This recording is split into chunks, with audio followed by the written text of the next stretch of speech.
Alors pardon pour ma voix enrouée à cause des aléas du temps. Et nous allons donc bien parler d'un autre temps ce soir, du temps qui passe et que les mortels essaient vainement de retenir.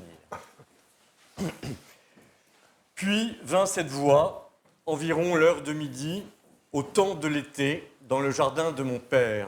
C'est selon François Tscheng le plus beau quatrain de la langue française, celui de Sainte Jeanne d'Arc, évoquant ses voix devant ses juges. Ce jardin de nos pères, c'est peut-être le jardin de France, où les lys ont été piétinés, où les fantômes amnésiques que sont désormais les Français restent inanimés, assis sur des ruines, comme vous l'écrivez, et comme dans une peinture romantique d'Hubert Robert. Ce jardin, c'est peut-être celui de l'Éden perdu, dont nous avons la nostalgie, le jardin de notre enfance oubliée, le jardin de nos souvenirs embellis par une mémoire qui parfois fait des compromis avec la vérité historique.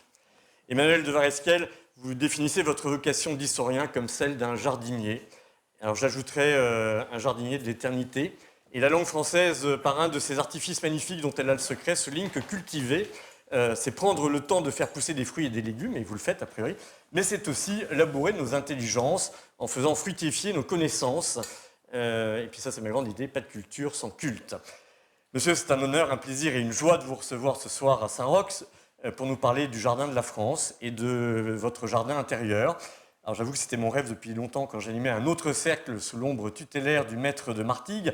Un rêve car vos ouvrages marquent profondément vos lecteurs, tant par le fond que par le style, qui fait de vous un historien poète.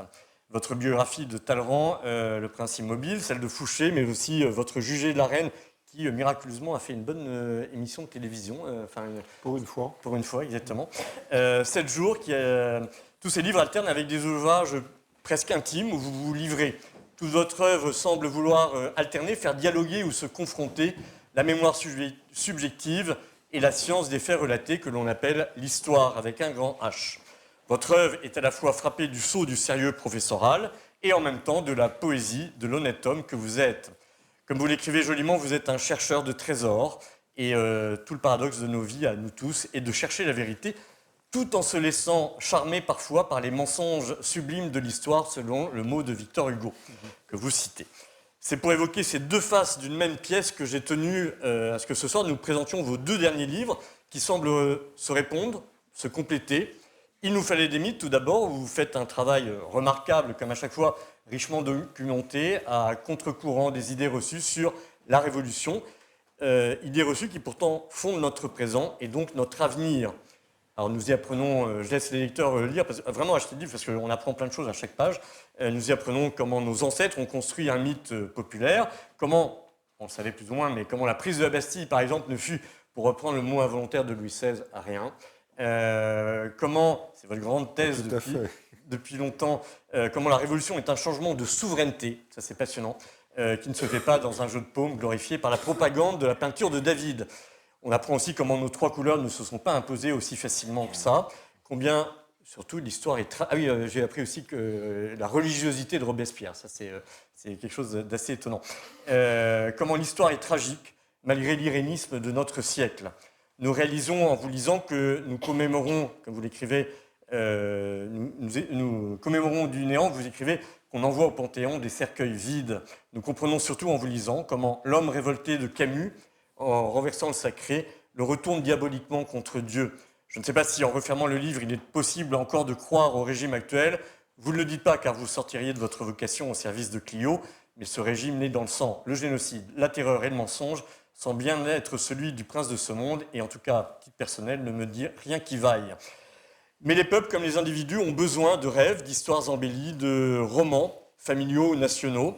Nous avons besoin de rêver, nous avons, pour nous construire, quitte de rêver un peu à la Jean Raspail, quitte à tricher un peu avec la vérité. Les peuples, comme les hommes, pour transmettre la flamme de la civilisation, pour développer les arts et les lettres, ou pour avoir le courage de sortir d'une tranchée pour se sacrifier pour la patrie, ont besoin de rêves et se nourrissent d'imaginaires et de passés glorifiés. Paradoxalement, la désinformation nous construit et nous préférons souvent les chimères exaltantes à la tristesse des faits crus.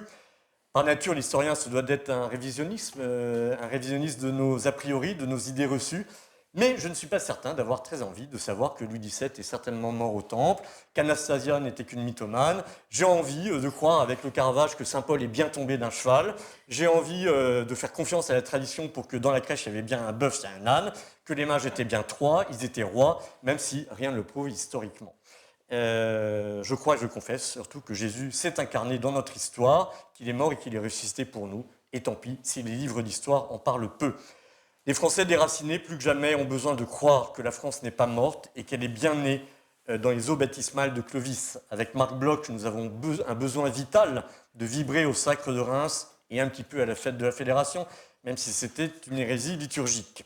Oui, nous avons tous un peu besoin de mythes fondateurs, de romances historiques, de légendes dorées qui méritent d'être lues, comme le mot légende le dit, et de merveilleux chrétiens bien réels. Et puis, comme pour illustrer la construction de nos identités fondées sur des légendes, il y a donc votre deuxième livre, beaucoup plus personnel, Rien ne passe, tout s'oublie, je vous expliquerai le titre, qui est comme un cabinet de curiosités, un kaléidoscope de souvenirs, un recueil totalement inclassable, un carnet de voyage intérieur, qui se veut, écrivez-vous, discret, folâtre, facétieux, mélancolique et léger.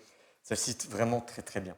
Facétieux, vous l'êtes, un peu à la manière d'un autre fervent antinologue qu'on a reçu plusieurs fois, Rémi Brague. Facétieux, mais même si au premier abord, votre biographie est très sérieuse et très impressionnante. Votre famille est issue des Flandres, anoblie par Louis XIV.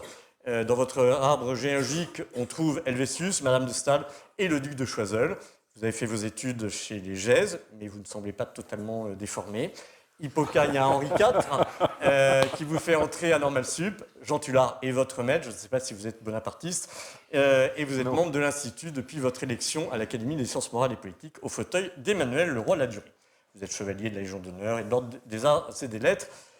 Pour ne pas conclure cette évocation succincte de votre biographie, puisqu'il est question du temps qui passe, j'ajouterai que vous êtes né l'année du traité de Rome, alors que l'Union soviétique lançait Sputnik 1 et qu'Albert Camus recevait le prix Nobel de littérature. Vous nous en direz peut-être ce soir un peu plus sur ce qui anime le jardinier du temps. Et pour ce faire, selon notre tradition, le professeur que vous êtes, pour une fois n'est pas coutume, passera un oral avec 3 étudiants. Ah, c'est formidable. Un oral très bienveillant et très respectueux. 3 étudiants, paroissiens de Saint-Roch, lecteurs, assidus. Alors, je confesse leur avoir grandement compliqué la tâche en leur donnant 2 livres à lire. Tout d'abord, Domitil, notre atout charme de ce soir, étudiante en géopolitique et journaliste indépendante, vous demandera de dépoussiérer certains mythes républicains qui ont la vie dure, qui nous façonnent, qu'on le veuille ou non, encore aujourd'hui. Alors, la Révolution, on nous aurait menti à l'insu de notre plein gré. Ensuite, Lucas, que vous connaissez, qui est étudiant en dernière année d'histoire à la Sorbonne, vous demandera une méthode, une méthodologie, comment discerner le vrai du faux, comment séparer le bon grain de la vérité historique de l'ivraie mensongère et idéologique. Au milieu des sources, alors je crois que vous citez 40 000 sources iconographiques simplement pour l'année 1788-1789, ce qui est incroyable. Comment on fait le tri ?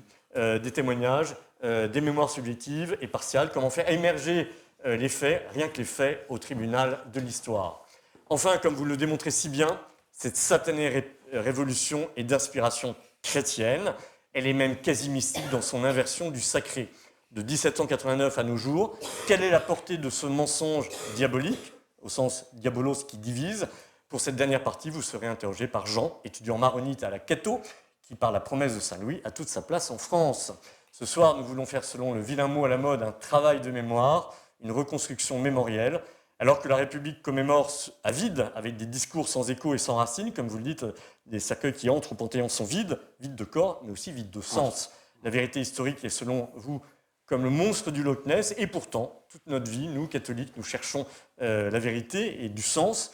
Face à l'irénisme de notre temps, le tragique de l'histoire risque de se rappeler assez violemment aux bons souvenirs de nos contemporains amnésiques et de leur éclater au visage dans le sang et les larmes. Puissions-nous être des veilleurs, attendant l'aurore en ce temps de l'Avent et la fin des temps. Puissions-nous, en regardant le passé, être des prophètes de demain. Puissions-nous être des sentinelles du sacré et de l'éternité. La mémoire, écrivez-vous, c'est ce qui reste quand on a tout oublié. Avec elle, le cadavre bouge encore. Ce cadavre, c'est la France éternelle, alors que Dieu, maître du temps et de l'histoire, lui donne un souffle de vie et qu'il nous conduise au jardin céleste. La vérité nous rendra libres, nous dit saint Paul. Dans notre monde totalitaire et orwellien, la perte des mémoires est une arme létale pour faire de nous des esclaves. Alors il en va de la survie des Français, de se souvenir que franc veut dire libre et que tout passera, sauf la charité. Merci. Bravo.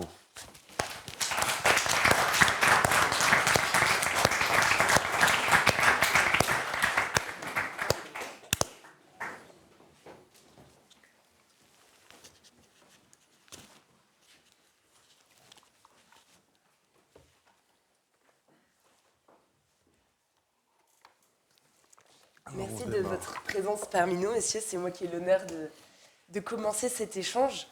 Comme tout bon début, on va découvrir et échanger sur le titre de votre ouvrage. Vous avez coutume de dire que le mythe est une crampe de l'imagination. Qu'est-ce que ça veut dire? Comment est-ce que vous entendez le mythe? C'est le cœur des imaginaires. C'est une construction qui peut être personnelle ou qui peut provenir qui peut être gouvernementale ou politique. Et une part de nos imaginaires devient mythe à partir du moment où ce mythe, cette part-là, se cristallise dans nos imaginaires et finit par rester pérenne. Mais on peut aussi adopter des mythes, en abandonner d'autres. Mais le mythe, c'est quelque chose qui relève aussi d'une communauté et d'un partage. Renan en parle très bien dans son grand discours sur la nation à la Sorbonne en 1884, où il fait du mythe une valeur partagée d'une nation. Mais il y a toutes sortes de définitions du mythe. On a nos mythes personnels qui sont ramassés dans les filets de l'enfance, dans nos souvenirs de lecture, de rencontres. On peut très bien avoir parmi nos ancêtres des personnages qui sont, ou parmi nos connaissances, des personnages qui sont quasiment mythifiés. Voilà. Donc, ces mythes sont de nature très divers. Ceux dont je parle dans ce livre, Il nous fallait des mythes, relèvent d'une construction étatique et s'expliquent par le fait qu'après 1000 années d'absolutisme monarchique, de monarchie, la République, proclamée le 21 septembre 1792, est un régime absolument nouveau qui, comme ça, flotte un peu en porte-à-faux au milieu de la Révolution sur ces 1000 années de monarchie et qu'elle a besoin d'une légitimation politique par la construction de mythes fondateurs de la Révolution. Donc, en réalité, cette construction, elle démarre très vite dès 1789 en fonction des événements. Un certain nombre d'événements sont oubliés volontairement, d'autres sont mis en avant à travers, je dirais, un jeu de déformation mémorielle au fur et à mesure, au fond, des régimes qui se succèdent. Ces constructions mythologiques, celles-là, celles dont je parle, dépendent profondément de la politique et des régimes politiques qui les portent. Comme j'essaye de les tirer et d'en montrer les déformations, sinon les inventions, jusqu'à nos jours, je traverse, que vous pouvez l'imaginer, un nombre incalculable de régimes. Le Code civil a bien mieux tenu que les régimes politiques qui se succèdent au XIXe et au XXe. Et donc, on aperçoit des évolutions de mémoire en fonction des discours légitimants qui sont prononcés par les hommes de pouvoir de tel ou tel régime. C'est ça le propos du livre. Alors, je prends un certain nombre d'événements. Je prends le serment du jeu de paume que M. du Royaume a évoqué. Je prends la prise de la Bastille, la prise entre guillemets. Je prends la fête de la Fédération. Je prends aussi des lieux et des symboles, les trois couleurs. Et puis des objets qui sont au cœur de la Révolution et particulièrement de la terreur, comme les guillotines. Comment est-ce que les imaginaires de la guillotine ont évolué sur 200 ans jusqu'à l'abolition de la peine de mort en 1981. Je prends aussi des batailles comme la bataille de Valmy, le 20 septembre 1792. Voilà, donc si vous voulez, j'aurais pu prendre d'autres événements, d'autres symboles. Il y en a beaucoup. Marianne, par exemple, mais qui apparaît beaucoup plus tard. Mais c'est le travail de l'historien que si vous voulez, la mémoire appartient à l'histoire. Ces mémoires, qui sont au cœur des constructions mythologiques de la République, appartiennent à l'histoire et en même temps nous la cachent. Ma démarche était à peu près la suivante. Je ne tombe jamais dans un livre par hasard. Ce livre, en fait, poursuit une recherche sur la Révolution qui a commencé avec une étude sur ce que j'appelle la Semaine sainte de la Révolution française, un livre que j'ai appelé Les 7 jours, qui nous conduit du 17 juin 1789 au 23 juin 89, qui est le jour de la séance royale ratée de Louis XVI, où les députés refusent de quitter la salle commune des États généraux au menu plaisir, et où Mirabeau n'a pas prononcé « Nous sommes ici par la volonté du peuple et nous n'en sortirons que par la force des baïonnettes ». Ça, on trouve ça 10 jours plus tard dans le Courrier de Provence. On n'est jamais mieux servi que par lui-même. Il a trouvé cette formule magnifique, mais il ne l'a pas prononcée face à Dreux Brézé. En réalité, ce qui s'est passé le 23 juin, c'est quelque chose de... J'ai retrouvé ça dans les archives de la famille Brézé, au château de Brézé, au bord de la Loire, pas très loin de Saumur. Évrard de Dreux-Brézé, le fils du grand maître des cérémonies de Louis XVI, rapporte les propos de son père dans des souvenirs qui sont restés inédits. Et ce qui s'est passé, je fais une parenthèse, hein, pardon, mais je ne peux pas m'en empêcher. Ce qui s'est passé le 23 juin, c'est un affrontement entre le tout nouveau président de l'Assemblée nationale, puisque les députés du tiers, 3 jours auparavant, le 17 juin 1789, s'étaient constitués Assemblée nationale, donc considérant qu'ils étaient les seuls à représenter la nation et dépossédant en même temps le roi de ce pouvoir d'incarnation de la nation, sans demander son avis ni au Conseil du roi, ni au roi lui-même, ni aux deux autres ordres du royaume, convoqués par Louis XVI en états généraux, qui étaient les ordres du clergé et de la noblesse. Et donc, les députés, lorsque Dreux-Brézé est envoyé par Louis XVI, qui a quitté la salle des menus plaisirs et qui est rentré au palais, au château de Versailles, envoie, apprenant que les députés du tiers refusent de quitter la salle, alors même que le roi le leur avait demandé. Pourquoi ? Parce que le roi voulait que les 3 ordres délibèrent, non pas en commun, mais dans leurs salles respectives, ce que les députés du tiers devenus Assemblée nationale refusaient absolument.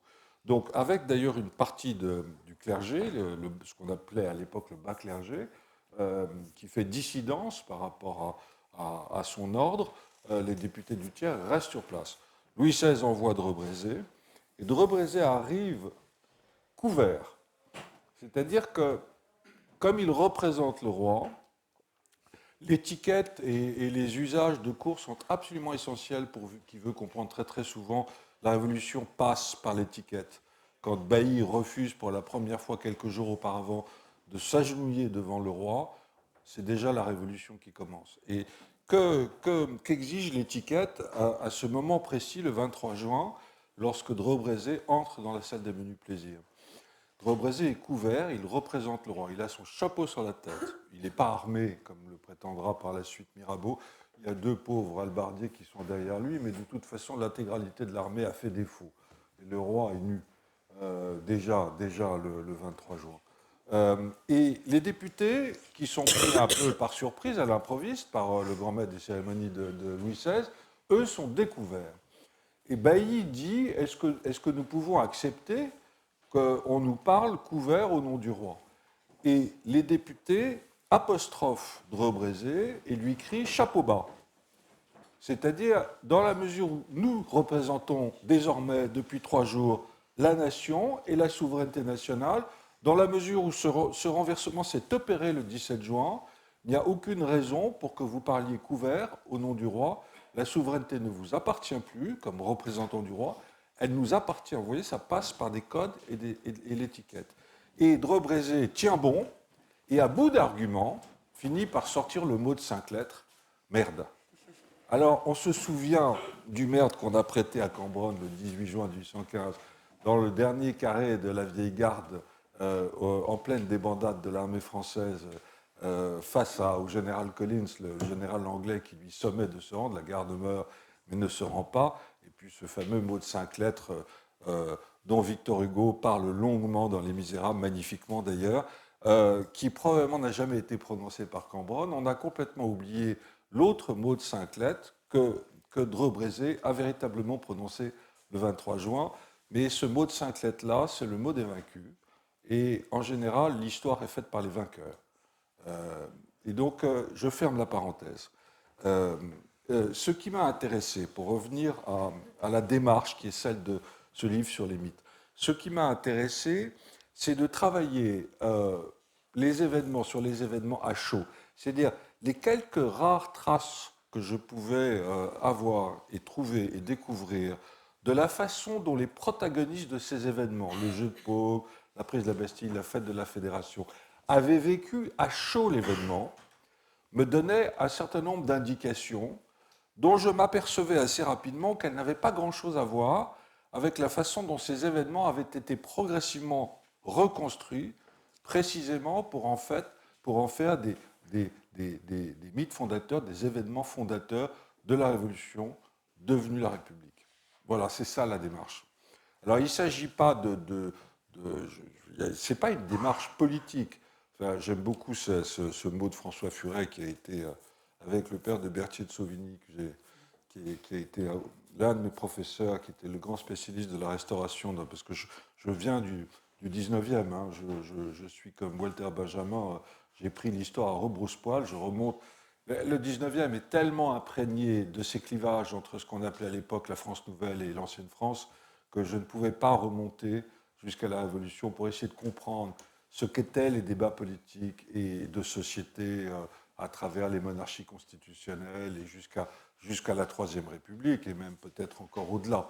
Et donc, je ne sais plus très bien ce que je disais d'ailleurs. Ça me permet de rebondir. Allez-y, rebondissez. On va évoquer tous ces mythes que vous décryptez, que vous déboulonnez même, puisque c'est d'usage aujourd'hui. Oui, je ne fais pas de politique, pardon. Je termine ma parenthèse. J'ai cité François Furet.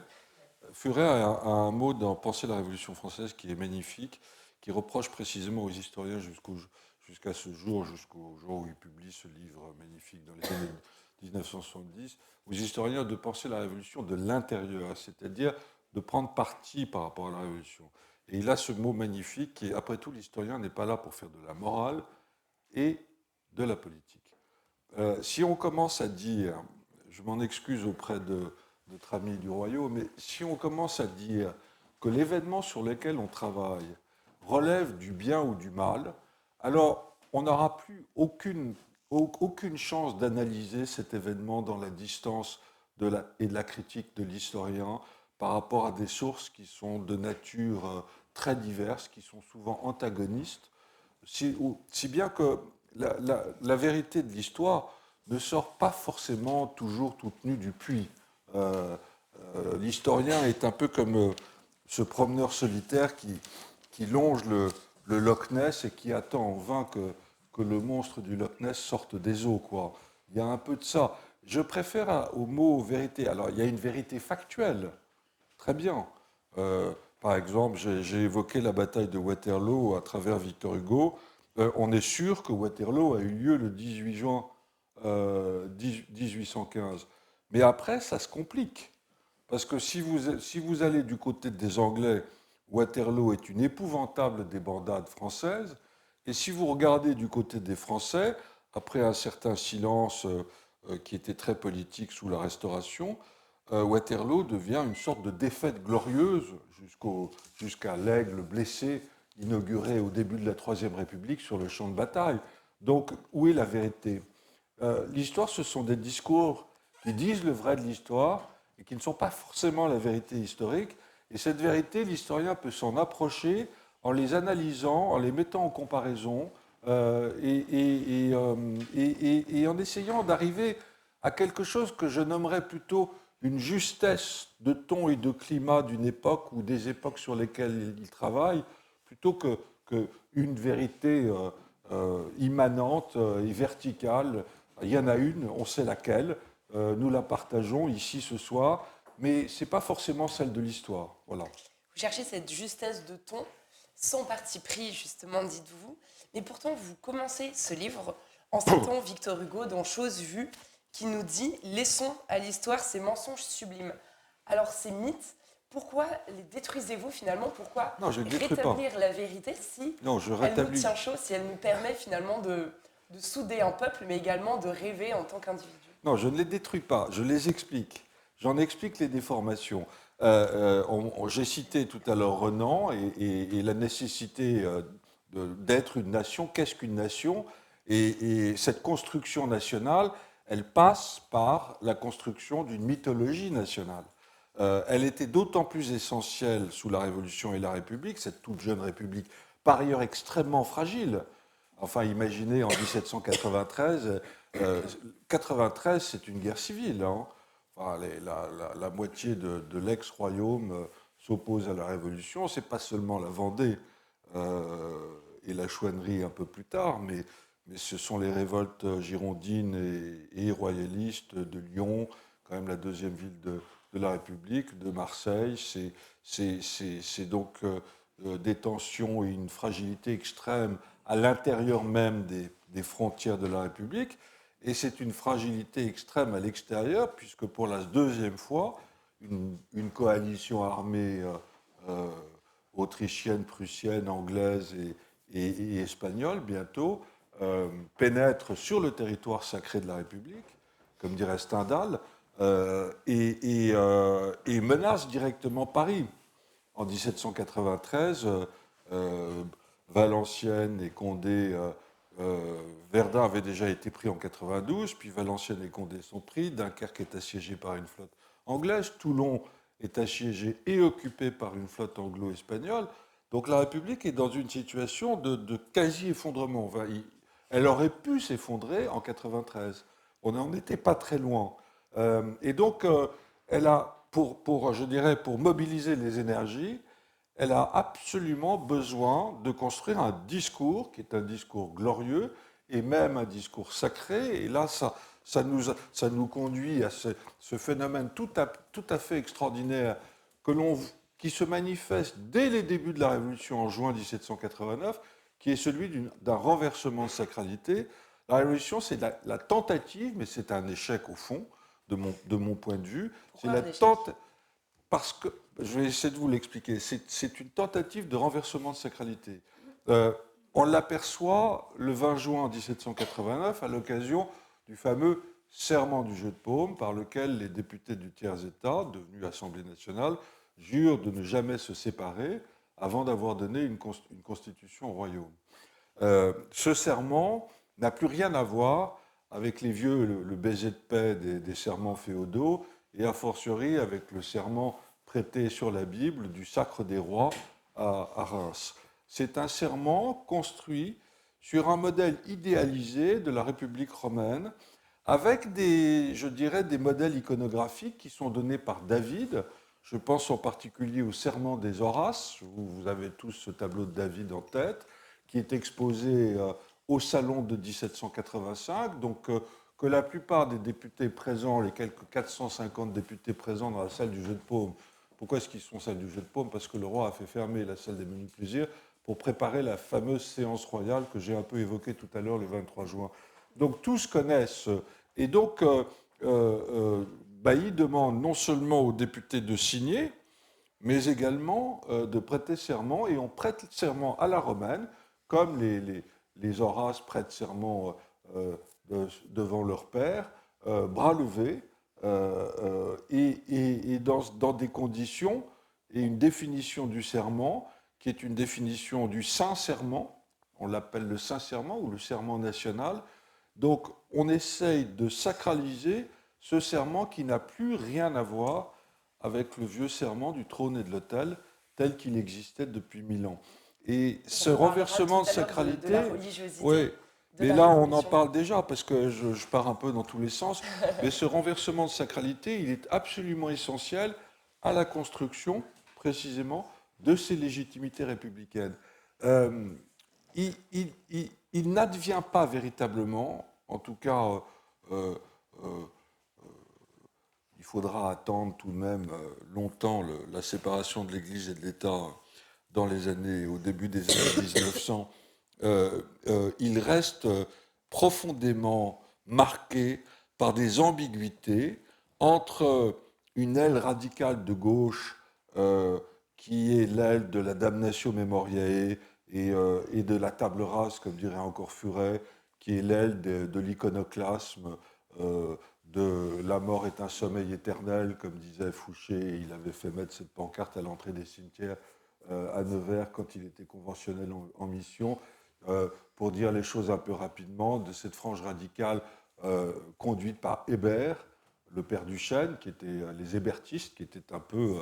enfin, je ne vais pas faire de comparaison avec ce qui se passe aujourd'hui, mais vous la ferez tout seul. Et une autre frange qui était, au fond, très imprégnée à la fois d'un christianisme des origines, qui est porté d'ailleurs par les prêtres, par les curés, qui représentent presque la majorité de l'ordre du clergé aux États généraux, une sorte de christianisme pur, un christianisme des catacombes qui serait débarrassé de ses ors et de son encens, et qui traverse toutes les lumières et toute la seconde moitié du XVIIIe, et qui vient d'ailleurs de plus loin, qui vient du jansénisme, qui est porté par la congrégation enseignante la plus puissante après le renvoi des jésuites en France dans la seconde moitié du XVIIIe siècle, qui sont les oratoriens, qui tenaient la plupart des collèges, toutes les élites françaises du royaume passaient par les oratoriens. Les oratoriens sont encore un peu imprégnés comme ça de jansénisme. Et un autre courant qui traverse le XVIIIe siècle, qui est le courant déiste, le grand horloger, c'est le courant voltairien. Et donc, ces deux courants imprègnent profondément. On ne change pas une société, même si la Révolution, c'est une tentative de création d'un homme nouveau. Hein, c'est très, très clair, débarrasser l'espace et même l'espace intérieur de l'homme de ces vieilles lunes, du point de vue des extrémistes. Mais on ne change pas une société du jour au lendemain, et ce christianisme perdure. Non seulement il participe au prolégomène et au début de la Révolution française, autour de cette espèce de mythe d'un christianisme pur, comme ça, mais il perdure et il traverse toute la Révolution, jusqu'à le décret de Robespierre de juin 1794, peu avant sa chute, sur l'être suprême et l'immortalité de l'âme. Les luttes de factions révolutionnaires, ce sont aussi des luttes de... Il y a une guerre de religion au sein même de la Révolution. Au sein même de la Révolution. Lorsque Robespierre se débarrasse de la faction hébertiste, de la faction agnostique, absolument totalement agnostique, c'est aussi pour des raisons de religion. Et in the meantime, comme diraient les Anglais, les fêtes religieuses catholiques traditionnelles perdurent au moins jusqu'en 1793. J'ai trouvé des papiers aux archives de la Bibliothèque historique de la ville de Paris où les processions de la fête Dieu, la procession de la fête Dieu a encore lieu à Paris dans certaines paroisses parisiennes en 93, en pleine terreur.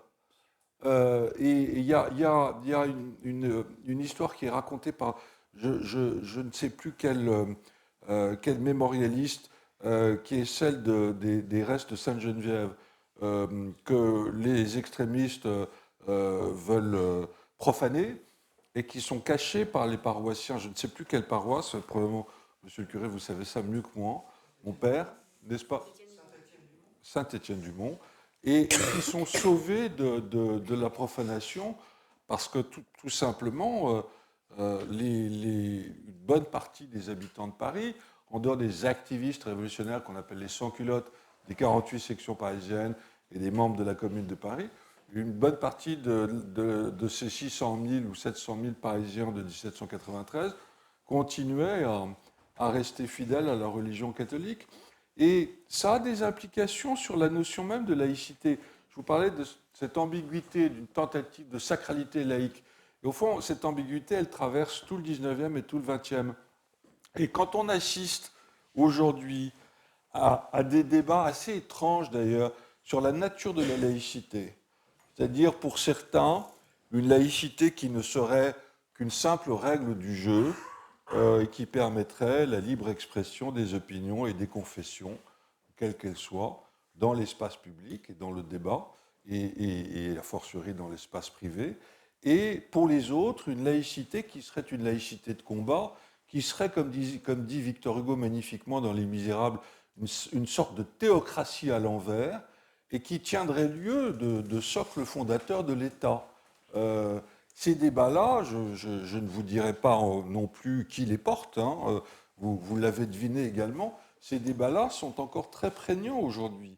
Et ces ambiguïtés sur la notion de laïcité que nous vivons encore aujourd'hui trouvent leurs racines, à mon sens, dans les ambiguïtés de cette tentative de construction d'une sacralité laïque sous la Révolution. Et nous allons continuer à parler de ces mythes et de la Révolution au travers de votre regard d'historien avec votre second interlocuteur. Merci.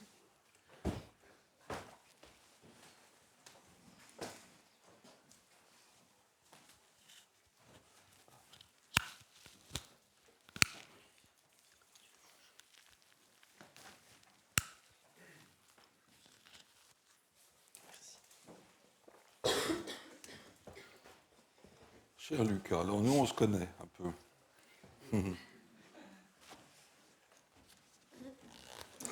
Cher monsieur, bonsoir. C'est un plaisir d'être avec vous et de vous poser ces questions.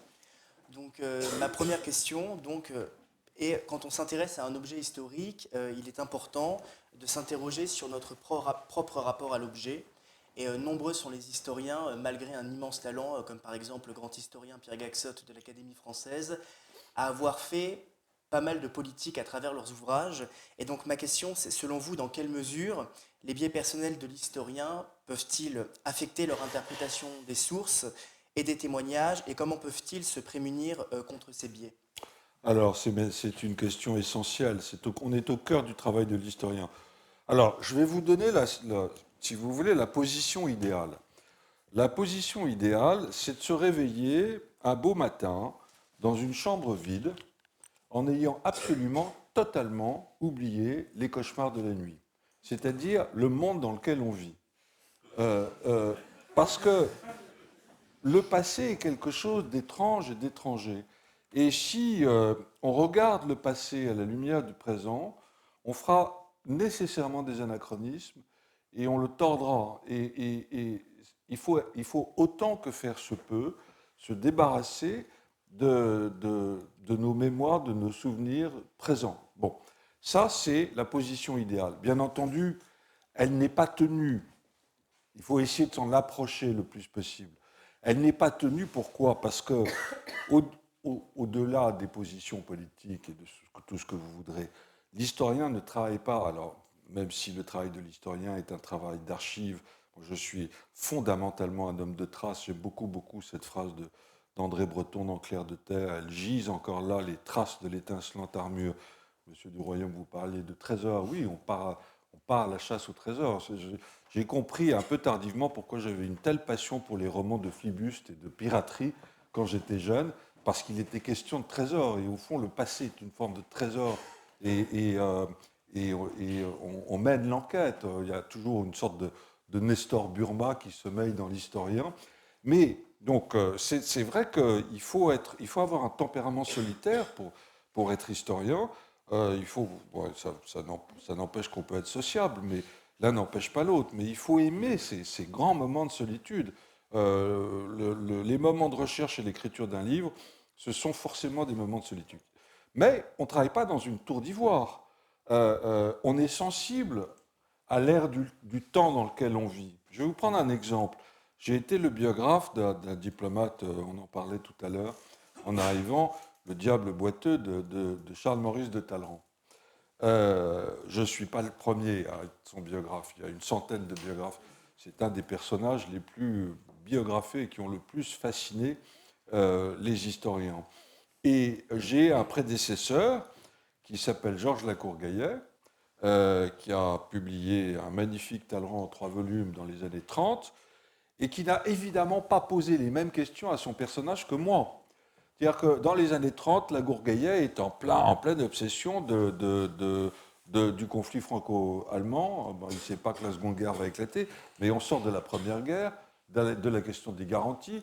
Et donc, lui, ce qui l'obsède, c'est le Rhin, et c'est les provinces rhénanes, et c'est l'occupation des provinces rhénanes. Donc, tout son questionnement tourne autour de ça. Et ça lui donne une interprétation assez différente de la mienne sur le rôle de Talleyrand au Congrès de Vienne, par exemple, en 1815. Moi, mon questionnement, quand j'écris Talleyrand dans les années 2006, 2003, 2006, mon questionnement est très, très différent. Les questions qu'on pose, mon questionnement, il tourne autour des heurts et des malheurs de la construction européenne. On peut penser que Talleyrand est l'un des pères de l'Europe, dans un certain sens, si l'on en croit sa vision telle que j'ai pu l'analyser du système européen.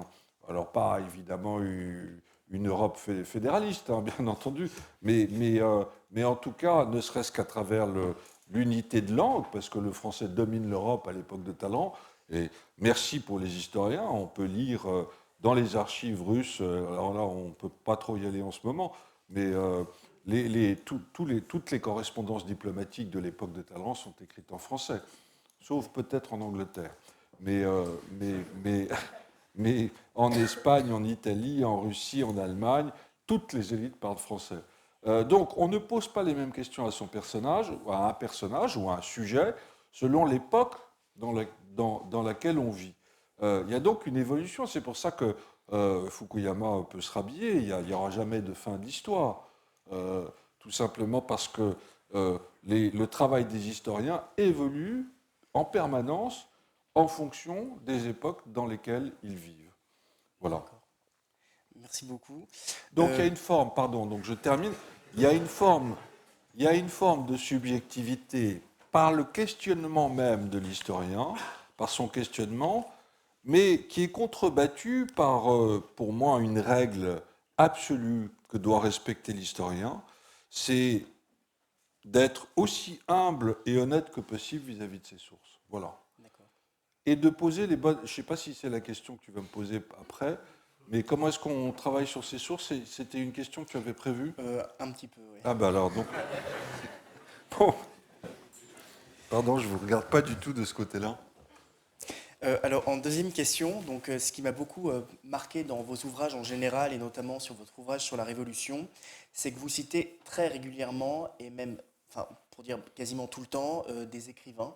Oui. Et donc, selon vous, la littérature est-elle une source fiable pour l'historien, comme par exemple L'émigré de Gabriel Sénac de Mélan? De Meillan. Alors, je suis un des seuls à utiliser les sources littéraires. Oui. Alors, elles ne sont pas exactes. On parlait tout à l'heure de l'exactitude de la vérité. Elles ne sont pas exactes, mais quelquefois, les écrivains, les romanciers, ont une intuition que les historiens n'ont pas. L'intuition, c'est la danseuse un peu dangereuse de l'historien. Il faut s'en méfier et il faut surtout se précipiter de la vérifier, cette intuition. Mais quelquefois, alors évidemment, moi, c'est du pain béni, travaillant sur la Révolution et le 19e siècle, qui a littéralement traumatisé 3 générations qui traversent le 19e et dont tous les grands romanciers se sont occupés, de Balzac à Léon Bloy, en passant par tous les autres, enfin je ne vais pas les citer. Très souvent, les romanciers ont une espèce, je parlais de justesse tout à l'heure, ont une espèce de justesse, ils appréhendent quelquefois, avec beaucoup de justesse, le climat des époques dont ils parlent. Ils font rarement des anachronismes au fond. Alors, n'allez pas chercher dans un roman une vérité historique quelconque, mais une atmosphère, comme dirait Arletty. Ces romans-là, quelquefois, je pense à Balzac, je pense même à Hugo, ont une gueule d'atmosphère, quoi. Et donc, je trouve que pour l'historien, au même titre que les correspondances du privé, que les archives administratives, que les archives diplomatiques, ces sources-là, littéraires, doivent être utilisées. Moi, je les utilise. Et puis aussi, évidemment, vous parliez, monsieur du Royaume, des 40 000 documents iconographiques de la Révolution. En fait, il y en a plus. Et aussi, bien entendu, les images. Ça, c'est un peu une de mes spécialités.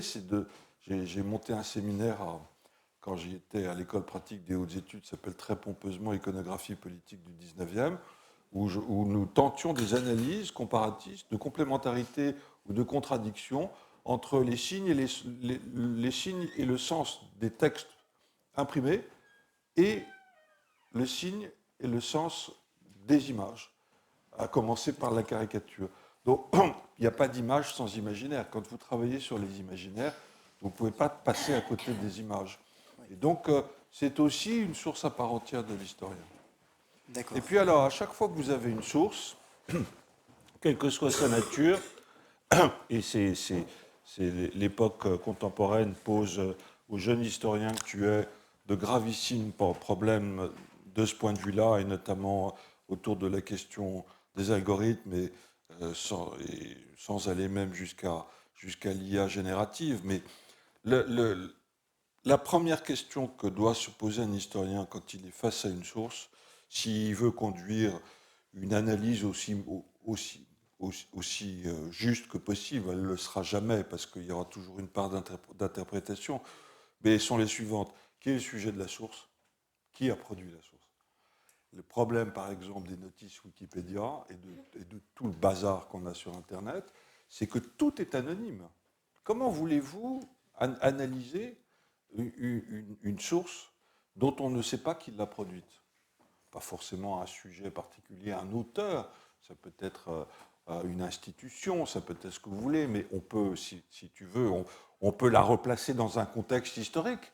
Là, c'est absolument impossible. Donc, qui est le sujet de la source? Quand cette source a-t-elle été produite, toujours par rapport à un contexte historique, et à qui est-elle destinée? Si on ne pose pas ces trois questions-là, on passe à côté de son document, quelle que soit sa nature, que ce soit une correspondance, des souvenirs, un journal, des mémoires, un document administratif, un rapport, un procès-verbal, enfin, tout ce que tu voudras. Et puis, il faut se poser une quatrième question qui est, je dirais, les rapports de temps qui peuvent exister entre la narration contenue dans la source, je pense aux mémoires, et le temps de l'événement qui est rapporté dans cette source. On n'aura pas la même analyse à la lecture d'un journal. C'est ce dont je parlais un peu tout à l'heure à propos de nos mythes. À la lecture d'un journal écrit à chaud au moment même de l'événement, de la production de l'événement dont il est question dans ce journal, et avec des mémoires qui sont écrits 15, 20 ou 25 ans plus tard, comme les mythes républicains, dans une optique de justification de soi par rapport aux événements. Donc, il y a toutes sortes d'interférences qui peuvent entrer en ligne de compte entre le temps de l'événement et le temps de l'écriture des mémoires qui rapportent cet événement. D'abord, des changements politiques. Regarde par exemple quelqu'un comme Chauveau-Lagarde, l'avocat de Marie-Antoinette. J'ai découvert ça dans les archives, la série W des archives de la justice à Pierrefitte, aux archives nationales. Chauveau-Lagarde écrit un petit mémoire d'édification à la gloire de Marie-Antoinette, qui a été donc l'un des deux avocats commis d'office et emprisonnés tout de suite après parce qu'ils étaient suspects pour avoir un peu trop bien parlé. Un des deux avocats avec Tronçon du Coudray, qui m'ont préféré d'ailleurs entre les deux, au moment du procès de Marie-Antoinette en octobre 1793. En 1816, en pleine restauration des Bourbons, Chauveau-Lagarde écrit un petit livre d'édification où il sanctifie Marie-Antoinette. Et puis quand tu lis les lettres qu'écrit Chauveau-Lagarde en 1793 au comité de salut public ou au comité de sûreté générale, c'est pas du tout la même musique, évidemment. Il parle de la veuve Capet, il dit qu'il est vraiment désolé d'avoir eu à plaider pour elle, et parce que qu'est-ce qui domine tout ça, c'est la peur. Il a une trouille épouvantable. Enfin, quelques protagonistes de ces périodes-là ont eu le courage de leurs opinions et de leurs convictions, mais il n'y en avait pas tant que ça quand même. Et donc voilà, c'est ça les déformations de mémoire. C'est ça les déformations dans le temps entre l'événement et tel qu'il a existé, tel qu'il est rapporté dans des mémoires tardives.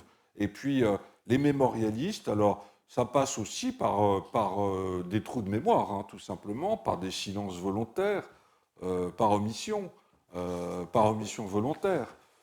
Et puis ça passe aussi par une volonté de se donner, au fond, une cohérence aux yeux de la postérité. Enfin, tous les mémoires sont écrits dans ce sens-là. C'est aussi, comme on l'a dit des mythes pour la République, une forme de légitimation de soi, de justification de soi, au regard de l'avenir. Donc, il faut les lire comme ça, les mémoires. Et vous avez parlé de Marie-Antoinette, donc je vais rebondir sur elle, notamment sur sa mort. Dans votre livre, vous avez un chapitre très intéressant justement sur la mort de la dernière reine d'Ancien Régime. Et en fait, vous dites qu'au fond, sa mort est passée presque inaperçue en Europe, qu'on l'a très peu pleurée, à part parmi les personnes qui l'ont servi, comme par exemple le prince de Ligne, qui a gardé toute sa vie un petit portrait d'elle avec elle pour se souvenir de ce qu'elle a vécu. Mais alors, au fond, comment la dernière reine d'Ancien Régime, donc la chevalière de la mort, comme vous le dites souvent, Comme euh, Blois le dit. en tant Comme qu'événement Léon Blois le dit. symbolique de la Révolution, reflète-t-elle les tensions entre une vérité historique et une construction de la mémoire collective? Alors, la Marie-Antoinette est probablement l'un des personnages les plus clivants des mémoires révolutionnaires. Il est vrai que du côté de l'historiographie républicaine, elle continue à être considérée, enfin je ne vais pas citer, mais je pense à Michelet et à d'autres, elle continue à être citée comme une coupable, coupable au fond de deux fautes gravissimes vis-à-vis de la République. Complot intérieur, c'est exactement les chefs d'accusation portés par les juges du tribunal révolutionnaire le 14 octobre 1993, coupables de complot intérieur.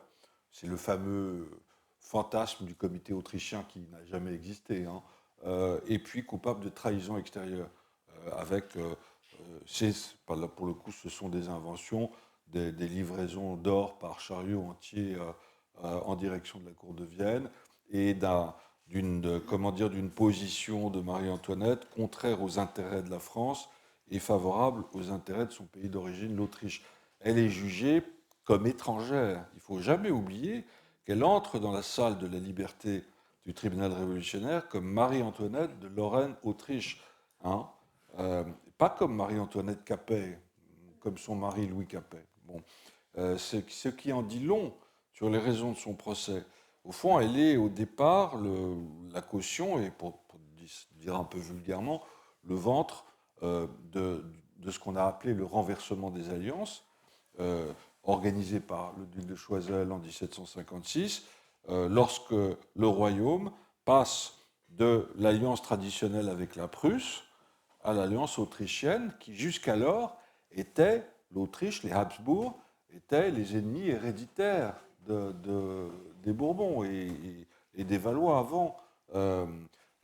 Souvenez-vous de la théorie du précaré du cardinal de Richelieu, les Habsbourg en Belgique, les Habsbourg à l'Est, les Habsbourg en Italie, et puis en Espagne. Et toute l'histoire des règnes de Louis XIII et d'Henri IV, de Louis XIII et de Louis XIV, c'est de desserrer cet étau Habsbourg autour. Donc les élites parisiennes, au moment de ce renversement des alliances de 1756, n'ont pas bien compris la chose et l'ont mal pris. Et à l'exception de quelques mois de grande popularité, les pamphlets qui attaquent la dauphine puis la reine, et qui d'ailleurs au début émanent de la cour, et pas des provinces, bien entendu, pas de la noblesse provinciale, sûrement pas, mais de cette noblesse de cour, commence très tôt. Le premier pamphlet connu, il est publié sous le manteau, évidemment, en 1780, qui s'appelle Le lever de l'aurore, où on commence à prêter à Marie-Antoinette des débordements sexuels. Et donc, les mémoires de Marie-Antoinette, elles sont partagées, voilà, entre des mémoires républicaines, où Marie-Antoinette est coupable, même si maintenant les caciques des études robespierristes, mes contemporains, finissent par admettre que peut-être on aurait pu éviter de lui couper la tête, mais continuent à penser qu'elle est coupable. Et puis une mémoire royaliste, légitimiste et aussi catholique, qui a été dans le sens inverse tout aussi loin, qui en a fait une sainte et martyre à travers les images et à travers les écrits. Je ne rentre pas dans les détails. Et donc, elle est intéressante de ce point de vue-là. Et le procès est intéressant à étudier parce qu'il va beaucoup plus loin qu'une simple affaire judiciaire. Il est politique, il est social. C'est le procès de la revanche, au nom de l'égalité, de la revanche des petits sur les grands. C'est le procès d'une ancienne reine, c'est le procès d'une étrangère, comme je l'ai dit, c'est le procès aussi d'une femme et d'une mère. Alors je ne vais pas rentrer dans le détail l'épouvantable accusation d'Hébert. C'est vraiment pas le lieu d'en parler là ici, mais la reine est au fond accusée d'avoir été une femme et d'avoir eu comme femme une influence qu'elle n'aurait jamais dû avoir sur le roi. Et ce que reproche la Révolution à l'Ancien Régime, c'est au fond une inversion des rapports de pouvoir entre les hommes et les femmes. La Révolution est profondément misogyne, profondément, même si les femmes, on accorde quelques droits aux femmes.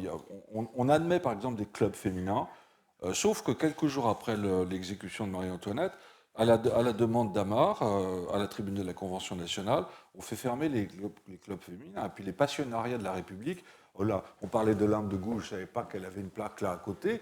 L'Arme de Gouges monte à l'échafaud quelques jours après Marie-Antoinette, monte à la guillotine.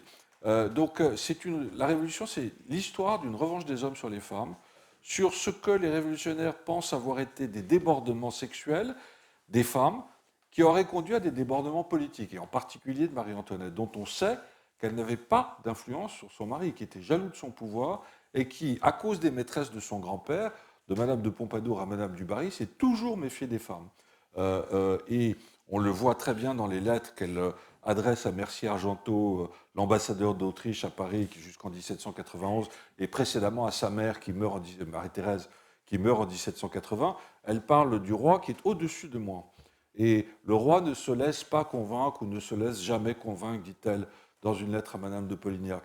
Elle entre dans les conseils du roi sans avoir une véritable influence, ce qui ne l'empêchera pas d'avoir une politique extérieure parallèle à celle du roi, mais sans aucun résultat.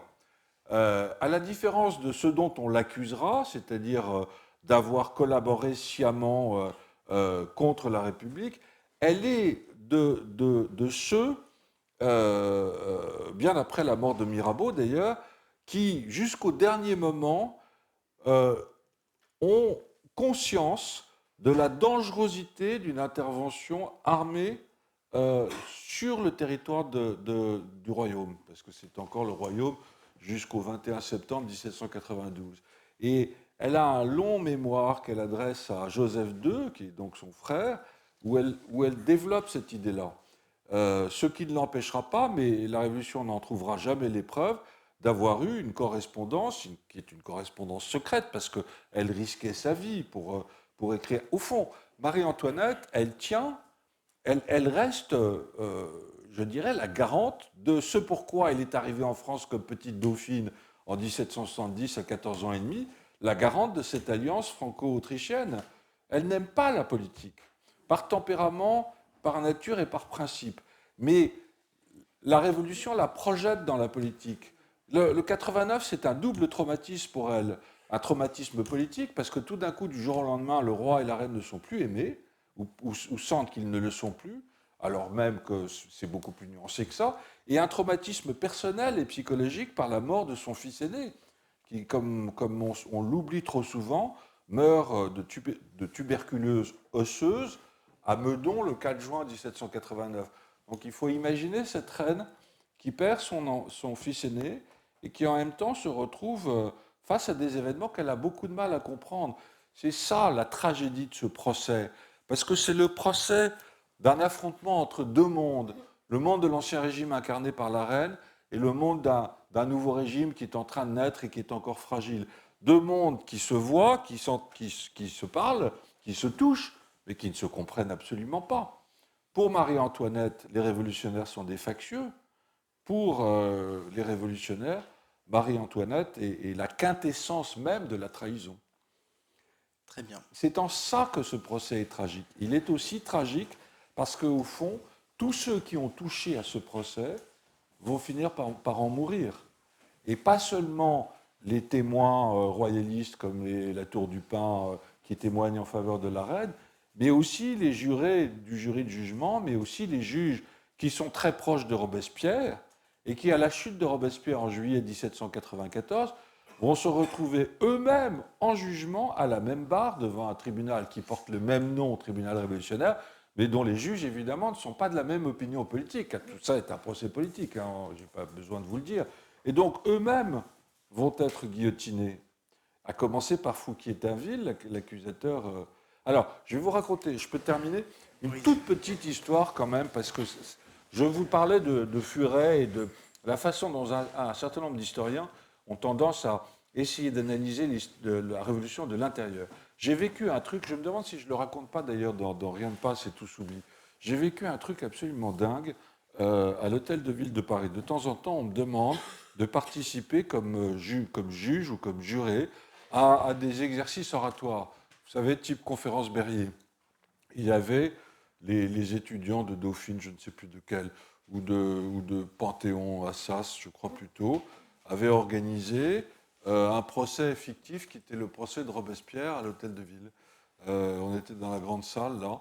Et donc, ils avaient convoqué un certain nombre un seul historien, qui était moi, et puis un certain nombre de politiques. Il y avait 3 gars de LFI.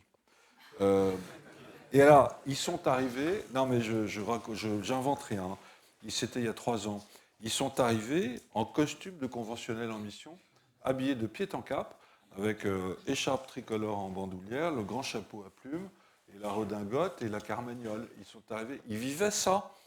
Alors quand il s'est agi, comme c'était la question, c'était faut-il condamner Robespierre ou non à mort, moi j'avais un peu les chocottes à un moment donné. Donc voilà, c'est une anecdote assez parlante sur la façon dont, au fond, un certain nombre de Français continuent à vivre la Révolution de l'intérieur et dont, par les héritages même de la Révolution, dont, au fond, on fait de la Révolution sans le savoir, sans en avoir conscience, un peu comme M. Jourdain écrivait de la prose sans le savoir, quoi, dans la pièce de Molière. Voilà. Très bien. Merci beaucoup, monsieur. Et on va poursuivre les questions avec un autre étudiant sur la religion, il me semble. Merci beaucoup. Merci, Lucas.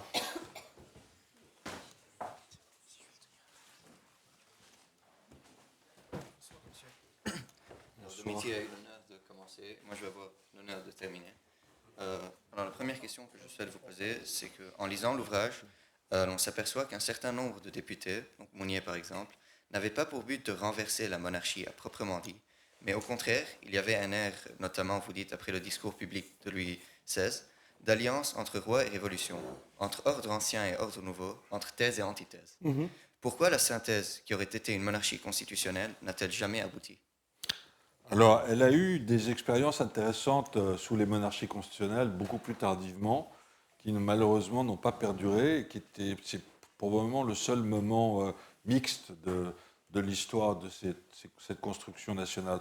La raison essentielle, elle tient dans le principe qui est posé dès le 17 juin 1789, qui est le principe d'indivisibilité de la nation. À partir du moment où vous posez ce principe, vous posez la question de l'unanimisme politique et vous êtes incapable de comprendre une opposition quelconque autrement que comme un parti de traîtres et d'ennemis de la République.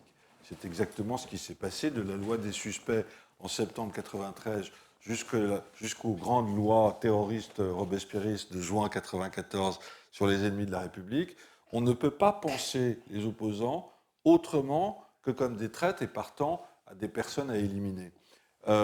Et je reviens d'ailleurs aux raisons pour lesquelles on a retenu, par exemple, le 20 juin 1789 comme événement fondateur. Sur le moment, tous les députés du tiers-État disent que le véritable moment fondateur, c'est le 17 juin. Et Madame de Staël dit dans ses considérations, le 17 juin, quand les députés se proclament Assemblée nationale, sur proposition de la BCIS, Madame de Staël dit c'était la révolution même. Et tous en parlent dans leurs journaux, parce qu'ils écrivent à ce qu'on appelait leurs commettants, c'est-à-dire ceux qui les ont... Parce qu'ils ont été élus, hein, les députés des 3 ordres d'ailleurs. Et par contre, presque aucun ne parle du 20 juin. Ils se sont rassemblés le 20 juin dans la salle du jeu de paume, un peu en forme de conjuration sur fond de complotistes, de rumeurs. Ils étaient absolument persuadés que le roi était tout-puissant. C'est ça le paradoxe de la Révolution. C'est-à-dire, elle calque son modèle d'organisation des pouvoirs d'État sur un absolutisme monarchique totalement fantasmé qui n'existait plus.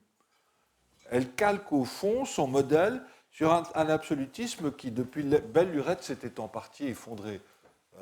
l'administration ne suivait plus, les conseils du roi étaient divisés, l'armée, via les loges et les sociétés de pensée, comme dirait Augustin Cochin, était plutôt favorable à des réformes profondes contre ce qu'on appelait le despotisme ministériel, qui revient sans cesse, l'expression revient sans cesse à travers la littérature clandestine dans la seconde moitié du XVIIIe siècle. Et donc, on a retenu le 20 juin plutôt que le 17 juin, parce que le 20 juin, à l'exception d'un pauvre député de Castelnaudary qui s'appelait Martin d'Auch et qui a voté opposant, c'est-à-dire qu'il trouvait que c'était quand même pas une bonne idée de prêter serment, de faire une constitution sans demander son avis au roi. Et tous les autres, les 450 qui étaient là, ont voté donc de façon... On a failli d'ailleurs lui faire un mauvais parti au pauvre Martin d'Auch. Il a été sauvé en 93 parce qu'on s'est trompé d'orthographe sur son nom. Ça arrivait souvent, ça. Et donc, c'est un serment quasi unanime. Donc, il correspond à ce principe de l'indivisibilité de la nation. On ne pouvait pas comprendre un fonctionnement parlementaire, et est-ce qu'on le comprend encore bien aujourd'hui? C'est pas sûr. Alors que le 17 juin, sur les 500 députés qui votent la constitution du tiers-État en Assemblée nationale, il y a une très forte minorité de presque 100 députés. Et donc, cette unanimité, cet unanimisme, il n'existe pas le 17 juin. Et on oublie le 17 juin pour sublimer le 20 juin au nom de l'indivisibilité de la nation. Ça, c'est vraiment... Et quand vous posez le principe de l'indivisibilité, au fond, vous êtes déjà illibéral. Et le libéralisme meurt à ce moment-là. Il n'y a jamais eu de libéralisme en France. Il meurt dans les grandes discussions constitutionnelles de septembre, quelques mois après la proclamation des droits de l'homme, lorsque la majorité de l'Assemblée nationale l'emporte sur un monocaméralisme en lieu et place d'un bicaméralisme qui aurait permis de représenter des intérêts nationaux un peu divergents et de fonctionner comme ce que dira Talleyrand plus tard en 1814, en forme de balance du pouvoir entre une chambre démagogique, considérée comme telle à l'époque en tout cas, et une chambre des sages qui aurait été la chambre des pairs. Et ça, la majorité des députés du tiers-État, qui sont pour la plupart des avocats et des hommes de loi, ne pouvaient comprendre ce principe d'un bicaméralisme au nom de l'indivisibilité de la nation, et on craignait d'autant plus que la chambre des pairs proposée par les monarchiens, par Mounier justement, qui va finalement démissionner assez rapidement, c'est le premier grand échec que cette chambre des pairs soit peuplée par l'ancienne noblesse et la partie supérieure du clergé. Donc c'est le premier échec du libéralisme. Et le libéralisme, la révolution est étatique, c'est une révolution étatique, bureaucratique et administrative. Voilà. La révolution, au fond, réussit ce que la monarchie échoue à obtenir, c'est-à-dire une administration centralisée, c'est le jacobinisme, uniformisée et aux ordres. Et on passe de quelque chose qui est tout de même un royaume différencié, ne serait-ce que les ordres, une différenciation en droit même. On passe de ce qu'on appelait les franchises et libertés du royaume, qui ne valaient pas seulement pour l'ordre du clergé et l'ordre de la noblesse, qui valaient aussi évidemment pour les communes, les communautés, et les corporations et tout ce que vous voudrez. On passe de ces franchises et libertés du royaume à la liberté, et encore plus à l'égalité, posées comme l'indivisibilité, comme des principes abstraits. Et ceci est à la fois la grandeur et, je dirais, la dangerosité de la Révolution. Vous nous avez présenté... Et si on a, pardon, et je termine, et on le voit à l'œuvre aujourd'hui à l'Assemblée nationale, et si nous avons une culture politique aujourd'hui, et qui traverse 2 siècles, qui est plutôt une culture politique de l'affrontement en lieu et place, une culture politique du compromis, ça s'explique, je pense que c'est un héritage direct de ce dont je vous ai parlé tout à l'heure, de ce principe d'indivisibilité de la nation. Voilà. Donc vous venez de nous présenter l'aspect plutôt politique du renversement de valeurs. Je vais m'intéresser maintenant, si possible, à l'aspect religieux. Donc vous dites que, je cite, La désacralisation du sacré sacralise d'autant la révolution. Cette phrase est-elle à comprendre comme quoi la révolution s'inscrit dans une rupture radicale et catégorique par rapport au catholicisme, ou au contraire, que la révolution s'inscrit en opposition au catholicisme, mais à partir de lui? Alors, la Révolution naît en partie je dirais, de certains courants catholiques. Je vous ai parlé des oratoriens, au-delà du jansénisme, et de ce rêve d'un christianisme des origines que j'ai un peu évoqué. Et la Révolution est à la fois imprégnée de ce catholicisme très particulier, c'est superfétatoire de dire ça, de ce catholicisme-là, et en même temps, parce que la Révolution n'est pas uniforme. La Révolution, c'est un magma, c'est un bazar, j'allais dire un mot. C'est un bazar épouvantable, la Révolution. Ce sont des conflits d'intérêts dans tous les sens. La République est sillonnée de comités de surveillance qui se bouffent les uns les autres. Enfin, parmi les victimes de la Révolution, il y a les révolutionnaires eux-mêmes. Et donc, une part de la Révolution est athéiste, et sinon agnostique, et encore plus athéiste. Hébert, Fouché, ce sont ces phénomènes de procession parodique, enfin je ne rentre pas dans les détails qui sont bien malheureux. Et une autre part de cette révolution reste au nom d'une révolution, je dirais, qui se serait fait. Il y a eu une première discussion déjà d'ailleurs le 17 juin, et on prête serment le 17 juin à qui? Alors, il y a des propositions à Dieu, au roi et à la nation, et puis ensuite au roi, à la nation et à Dieu. On met ça dans tous les sens, et puis comme personne n'est d'accord, on finit par prêter serment au nom de l'Assemblée nationale elle-même. Donc, si vous voulez, c'est une espèce d'autoproclamation, quoi. Et donc, ce catholicisme, il perdure, il est contrebattu par l'athéisme révolutionnaire de l'aile marchande sans culotte, qui se vérifie ou qui se concrétise symboliquement à travers l'exécution du roi, le 21 janvier 1793, place de la Révolution. L'exécution du roi, c'est vraiment faire de la guillotine l'autel métaphorique d'un renversement de sacralité, de la tête du souverain à la tête des spectateurs qui représentent le peuple, quelques 100 000 personnes, assemblées, place de la Révolution. Et cette guillotine qui va être sanctifiée, vous savez, hein, ça va loin. On parle de la sainte guillotine, de notre sainte mère, la guillotine, dans les correspondances sans culotte. Cette guillotine joue un rôle absolument métaphorique, absolument essentiel dans ce renversement de souveraineté. Du point de vue de la Révolution, l'exécution du roi était nécessaire autour de cette théorie du double corps du roi, émise par Kantorowicz au XXe siècle. Il fallait supprimer non seulement le corps sacré, le corps éternel du roi, selon la formule « le roi est mort, vive le roi, le mort saisit le vif », et supprimer également le corps physique du roi. Et le sang versé du roi, lait est versé au nom de la vengeance du peuple et de la consolation du peuple. Il y a quelque chose de très, très troublant dans la Révolution, c'est la reprise de la morale et des pleurs, des larmes, et de la notion de consolation telle qu'elle est portée par les Lumières. Les Lumières, ce n'est pas tant la littérature normative, la raison. On pleure beaucoup dans la seconde moitié du XVIIIe siècle. Les Lumières, c'est la naissance des émotions, c'est la naissance de l'intimité, c'est la naissance des sentiments. Et c'est aussi l'utopie du bonheur du peuple, hein, et du bonheur d'une ruralité heureuse, qui l'était d'ailleurs en partie dans la mesure même où, très souvent d'ailleurs, les révolutions adviennent dans des périodes de très grande prospérité.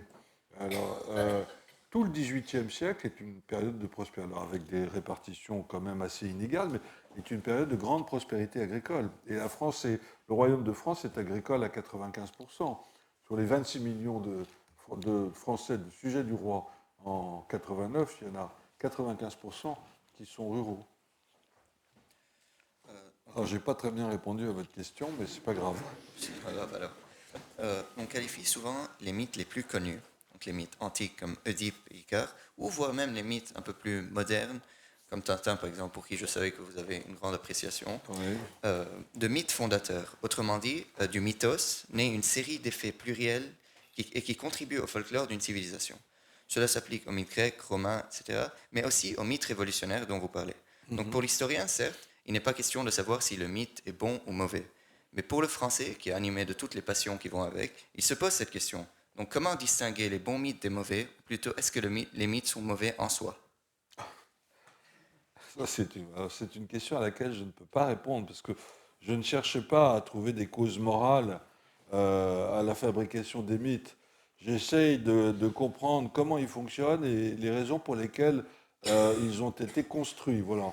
Moi, je suis plutôt dans cette position-là.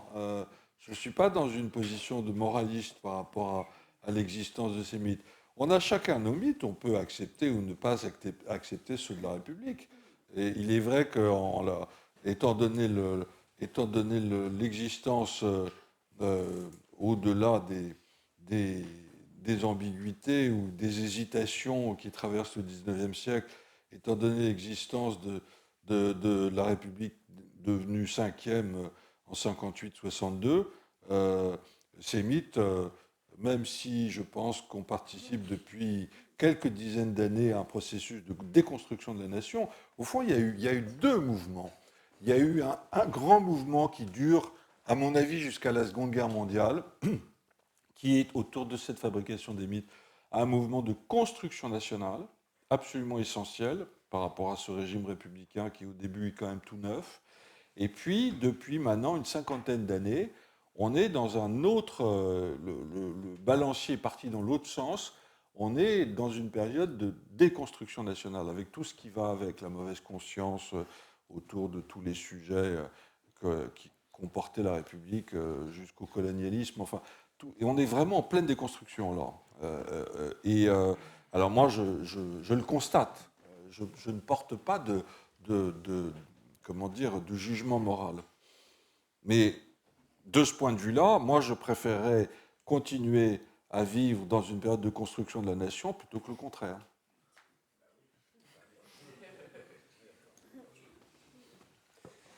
Et la dernière question que je souhaite vous poser, c'est par rapport au passage, vous dites, de la souveraineté en la personne du roi à la souveraineté en la masse qu'est le peuple, donc le passage du roi à la nation.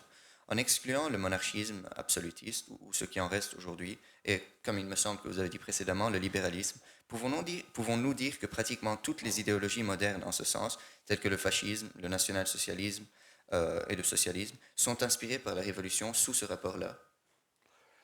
Alors, la Révolution n'est pas totalitaire.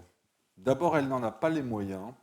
Je ne suis pas sûr qu'elle en ait elle en ait nourri le principe.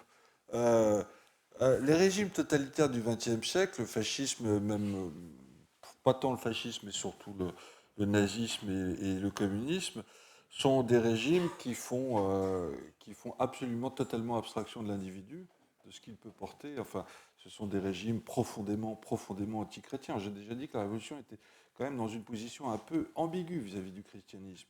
Et donc, quand on lit les discours révolutionnaires, y compris même parfois les plus extrémistes, la communauté nationale ne l'emporte pas sur l'individu.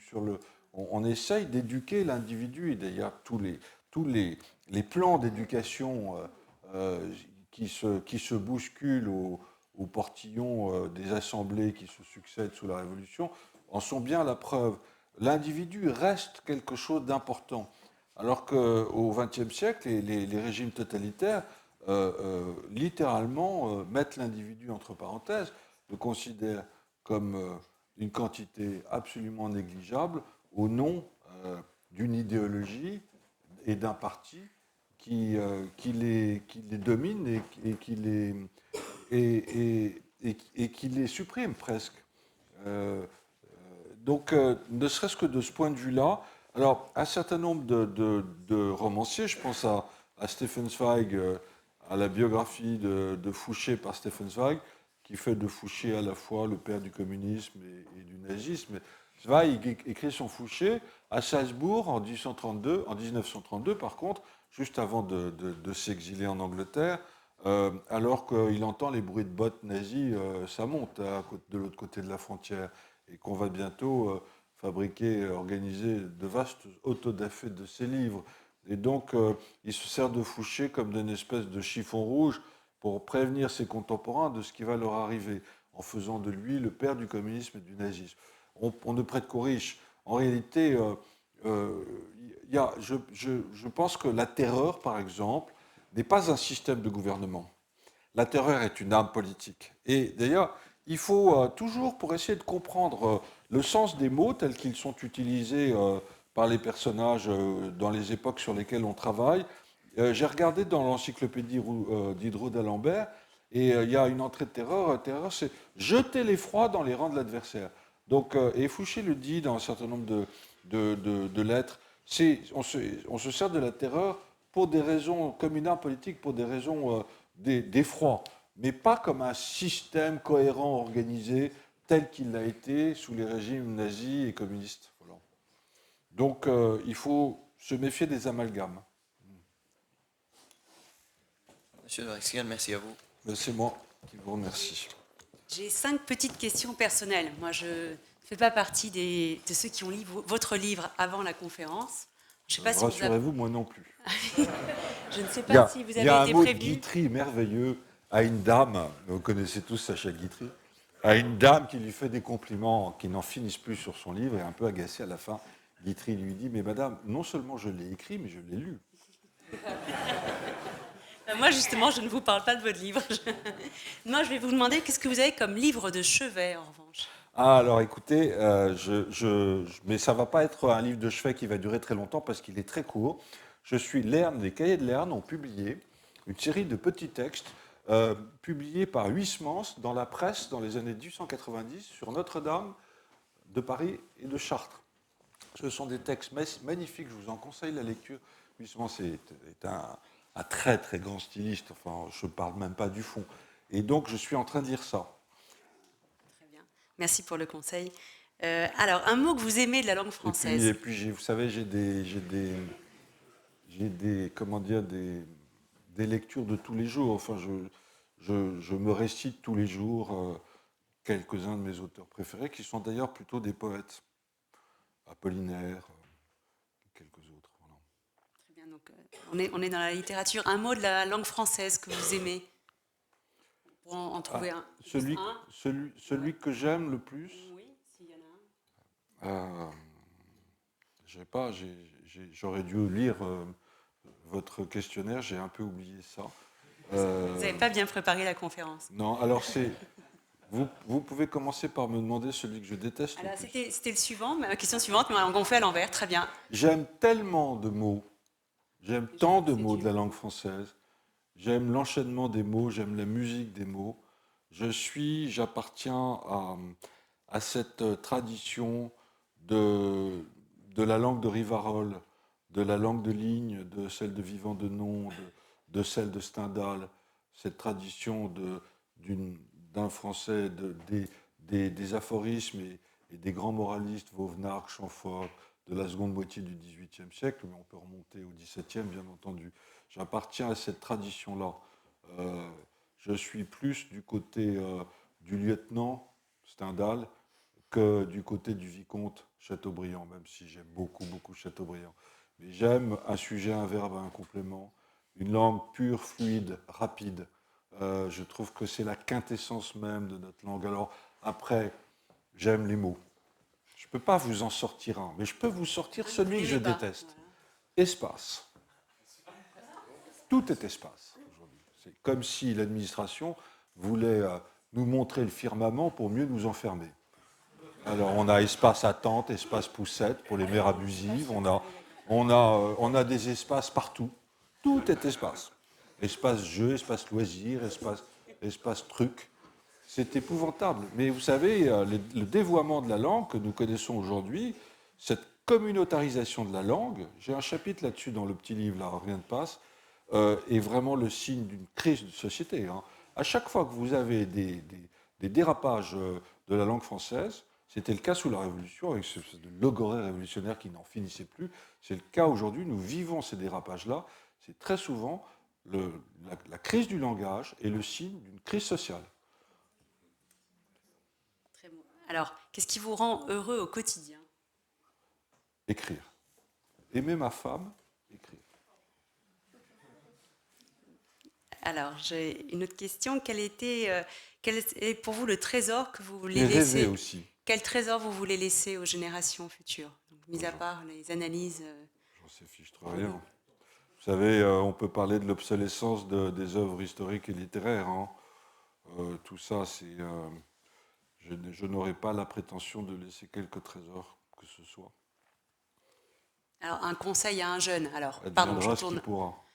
Quel conseil vous laisseriez aujourd'hui? Là, vous en avez plein. Ne pas devant aller vous. sur les réseaux sociaux, ne pas se servir des algorithmes, ne pas utiliser l'intelligence artificielle, lire, perdre son temps parce qu'on en gagne toujours, aller à contre-courant, ne pas s'enfermer dans l'instant, mais au contraire, il y a un chapitre là qui s'appelle l'éloge de la lenteur. Et j'utilise souvent cette métaphore de la forêt et de la clairière. Avec les algorithmes, évidemment, et on n'a pas besoin de lire des mémoires. Quand on a un index, on va directement aux occurrences du personnage sur lequel on travaille. Et on a tort, parce qu'il faut s'imprégner. Le passé est tellement étrange, il faut lire, s'imprégner de ces époques bizarroïdes dont on n'a plus aucune idée, jusque dans le diable et dans les détails, jusque dans les petits détails, les usages de la vie quotidienne. Il faut lire et donc se perdre dans la forêt, plutôt que d'aller directement à la clairière par les algorithmes. Voilà. Et donc c'est le conseil que je propose. J'ai de moins en moins d'élèves parce que j'ai encore quelques doctorants, mais c'est le conseil que je propose. Voilà. Du temps, pas de l'espace. Vous aimez pas l'espace, vous aimez le temps. Alors j'aime l'espace, mais pas comme il est utilisé par l'administration. Vous aurez compris. Lorsqu'une fois mort, vous vous retrouverez devant Dieu, qu'aimeriez-vous qu'il vous dise? Pardonne-moi. Vous avez la réponse. Je n'ai pas compris. Pardonne-moi. Oui, Vous voulez qu'il vous dise pardonne-moi? absolument. Magnifique. Moi, j'ai Vous fini avez mes... encore des questions, de nombreuses questions comme ça. Non. Moi, je n'en ai plus, mais je suis sûre que dans la salle, il y en a. On n'a pas beaucoup de temps, donc s'il y a 2-3 questions qui peuvent être posées, et Arnaud a le droit de commencer. Je vais commencer parce qu'il y a une question qu'ils n'ont pas osé vous poser parce qu'ils trouvaient que c'était pas sérieux. Tintin, vous êtes fan de Tintin. Tintin est misogyne. Il a sa place au tribunal révolutionnaire? Alors, ouais, j'ai commis je m'amuse dans ce livre, dans ce petit livre, pas dans Limite là, mais dans un livre qui s'appelle Rien ne passe, tout s'oublie. Là, il y a un chapitre qui s'appelle Milou et Tintin. Ma théorie, alors je vais revenir à la misogynie de Tintin, mais ma théorie c'est de dire que c'est Milou qui est humain. Tintin est totalement déshumanisé, il est réduit à une sorte d'archétype du bien universel et intemporel. Il n'a pas de véritable opinion politique. En effet, il n'a pas de désir, en tout cas, tel qu'on peut les imaginer. Alors que Milou passe sa vie à se débattre dans des conflits quasi métaphysiques. Enfin, souvenez-vous de la grande scène dans Tintin au Tibet où Milou hésite entre le tas d'os qui est à côté de lui et le message qu'il doit porter. Vous vous rappelez, il y a Milou avec le petit diable d'un côté et l'ange de l'autre qui lui prodigue des conseils absolument opposés. Milou a du caractère, il n'aime pas les chats, il est de temps en temps de mauvaise humeur. Tintin est d'une égalité absolue. Il est totalement inhumain, Tintin. Le vrai humain dans l'histoire, c'est Milou. Et par ailleurs, c'est vrai que le monde féminin dans Hergé est assez peu présent, en dehors de la Castafiore. Cher capitaine Cardoc. Alors, voilà, il y a des explications. J'avais une question, moi. C'est la suivante. Vous avez parlé de cet amalgame d'idées philosophiques durant la Révolution, que c'était dur d'en dégager une en particulier. Qu'en est-il du coup des loges maçonniques est-ce qu'il y a eu est-ce qu'elles ont eu un réel impact dans cette œuvre La maçonnerie d'Ancien Régime est pratiquée par absolument tout le monde, y compris par le clergé. Elle porte, si vous voulez, du point de vue confessionnel, elle porte quelque chose qui ressemble de près ou de loin à un déisme. Elle n'a pas grand-chose à voir avec ce qu'elle est devenue par la suite. Toutes les élites sont maçonnes, y compris la noblesse de cour, toute la noblesse militaire est maçonne.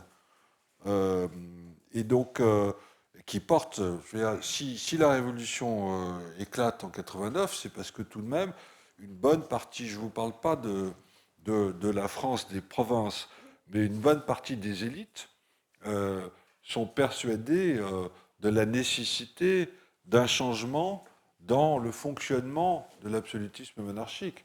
Aucun ne pense, ils ne sont pas révolutionnaires, aucun ne pense à ce qui va se passer et aux évolutions que la Révolution effectue par la suite. Mais donc, l'abbé Baruel, un certain nombre d'écrivains contre-révolutionnaires ont porté ce mythe des loges maçonniques et plus encore, qui aurait été... C'est vrai qu'on peut penser que ce soit les sociétés savantes, les loges maçonniques, ces sociétés de pensée, comme dit Augustin Cochin, qui regroupent ces élites du tiers-état, de la noblesse et d'une partie du clergé, ont porté des idées qui étaient potentiellement révolutionnaires. Ouais. Mais sans avoir le début d'une conscience de ce qu'allait advenir la Révolution. Voilà. Bonsoir, merci pour vous avoir décrypté bien des choses. Vous avez dit que l'historien, si j'ai bien compris, ne doit pas être moraliste ni faire de la politique. Mais revenons aux mythes. Les mythes ne sont-ils pas pervers et très dangereux? On l'a vu au XXe siècle. Je prends le témoignage d'un jeune étudiant qu'en 1938 côtoie Hitler et dit « Il m'a paru fantomatique ou spectral ». Cet étudiant est mort héroïquement après pour s'être opposé à lui. Il n'y a pas quand même...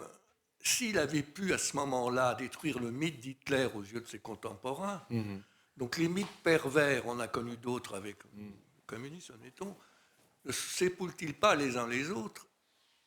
Et vous dites que la révolution n'est pas totalitaire, très bien, mais n'y a-t-il pas une origine du mythe qui va s'étendre et qui est peut-être, enfin, à mon humble sens, un peu l'origine du totalitarisme? Si vous, enfin, je veux pas, on pourrait prendre des écrivains qui vous... Enfin, je m'arrête ma question là, puisqu'on m'a dit de pas parler trop longtemps. Elle est absolument pertinente, parce que en fonction de l'utilisation que tel ou tel gouvernement peut faire d'un mythe, le mythe peut porter une forme de totalitarisme. Pas forcément, tout dépend de la façon dont on le construit, dont on l'imagine et dont on le vit. Mais les mythes peuvent être peuvent participer à la construction d'un régime totalitaire. C'est évident. Il y a des reviviscences des mythes aussi aujourd'hui dans notre société. Il y a des reviviscences. Oui.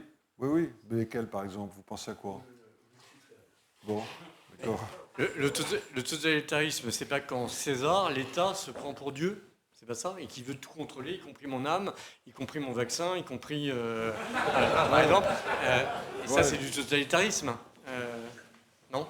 Oui, bien. Oui. C'est une forme c'est la sacralité du chef. Une petite question. Vous allez m'épuiser, hein? C'est la dernière. J'espère qu'elle ne sera pas mauvaise alors. Même si vous avez un point de vue d'historien, disons que ce n'est pas votre point de vue, mais ça m'intéresse de savoir quel est un point de vue catholique a posteriori sur ces événements qu'on peut poser. On sait qu'entre de Maistre qui qualifie la révolution de satanique et les positions de l'Église plus récentes, il y a un grand écueil, un grand écart. Quelle serait une position d'un point de vue de chrétienne qui soit juste aujourd'hui? Vous voulez ma position de catholique par rapport à la Révolution? C'est ça que vous voulez? Oui? Écoutez, je trouve profondément affligeant l'extrémisme athéiste porté par une partie de la Révolution, bien entendu. Mais je ne le dirai jamais dans un livre d'histoire.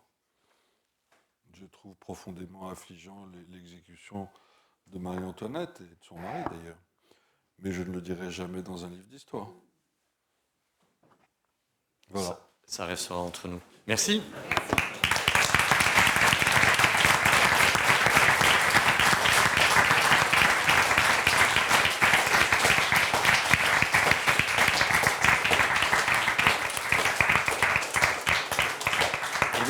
Et donc, en tant que catholique, voilà, je vous propose de conclure, ou de ne pas conclure avec le bon Dieu, le maître du temps et de l'histoire. Au nom du Père, du Fils et du Saint-Esprit, Amen. Ah ben oui, oui. Déployez, Seigneur, votre puissance et venez.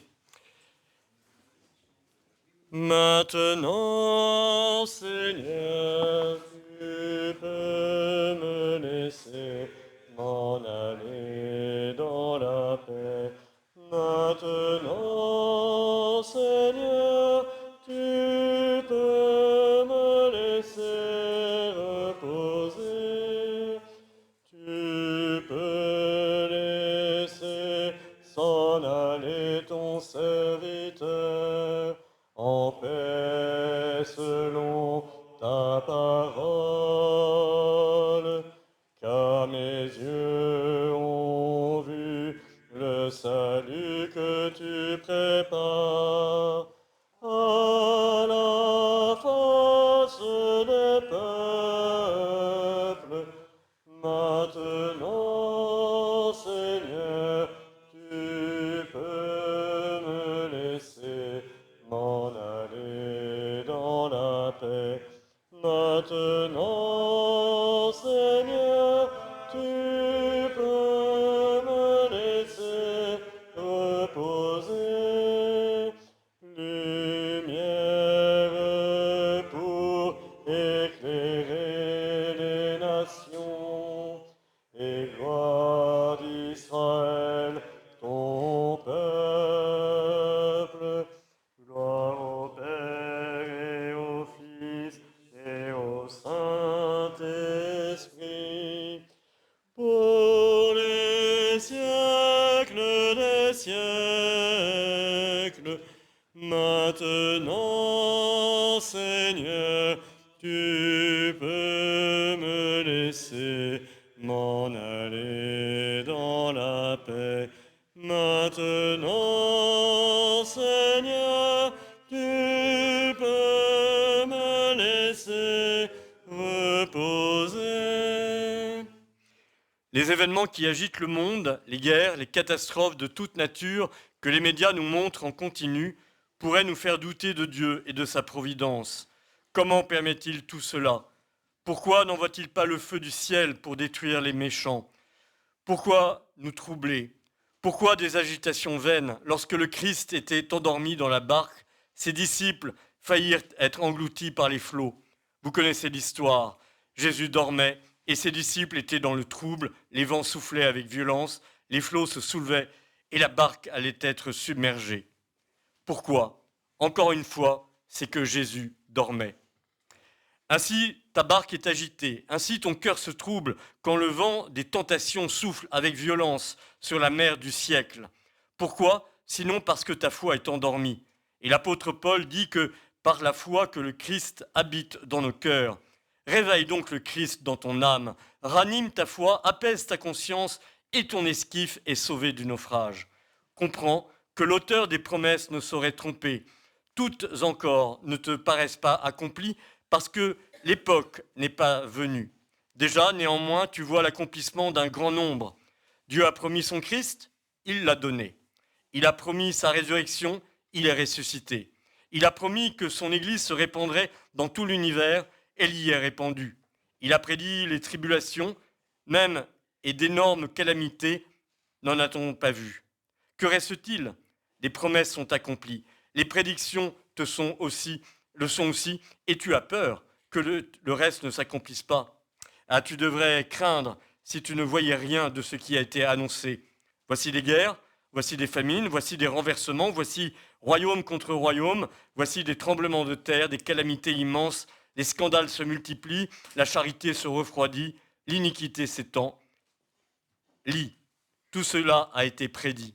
Lis et reconnais-le, tout ce que tu vois était annoncé, et en comptant ce qui est arrivé, crois fermement que tu verras ce qui ne l'est pas encore. Quoi? En voyant Dieu te montrer ce qu'il a prédit, tu ne crois pas qu'il donne ce qu'il a promis? Tes inquiétudes même doivent être l'affermissement de ta foi. Saint Augustin, Sermon 38. Seigneur Jésus, en ce temps de l'Avent, nous vous confions nos histoires personnelles, nous vous confions notre histoire de France. Nous vous demandons, nous prions pour votre avènement dans notre siècle, dans notre patrie, votre avènement surtout dans nos cœurs. Et nous vous demandons, Seigneur, de nous bénir par l'intermédiaire de l'abbé. Seigneur soit avec vous. Que Dieu Tout-Puissant vous bénisse, le Père, le Fils et le Saint-Esprit. Amen. Alma Redemptoris Mater, quia per angeli porta manes, et stella Maris, succurre cadenti, surgereque curat populo, turque geno esti, natura mirante, cum